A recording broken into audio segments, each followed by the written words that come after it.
Mana player-player MVX V1? Korang nak combo tak? Korang tengok video ni sampai habis. Ciao.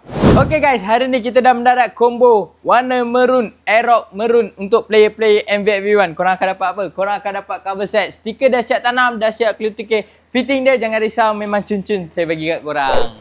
Cover set dah dapat, takkan pakai sport rim standard? Ni, saya bagi sport rim bintang by Dino Pro. Saya add on dekat korang sekali disc gaffer 260mm untuk korang. Korang motor dah lawa, takkan pakai barang suspension standard? Ni, saya bagi Exorbel Superfly 285mm. Saya bagi sekali fork cutting standard Espada Dalo Weight 1.5 inci. Baru smart motor korang. Korang yang pakai cover CVT standard tu, ni, saya bagi sekali cover CVT by Hypertech full CNC warna silver hitam. Baru lawa motor korang. Item yang saya add on dekat korang ni, extender by Magic Boy full CNC panjang 2 inci. Saya bagi sekali cover radiator spinner, boleh pusing-pusing. Baru smart motor korang. Item terakhir saya bagi kat korang apa? Ni, saya bagi visor clear. Ada dua smoke dengan clear. Korang boleh pilih, tak ada masalah. Saya bagi sekali bracket. Bracket ni pun ada macam-macam color, korang boleh pilih. Saya suggestkan warna pink. Baru smart. Kena dengan cover set korang.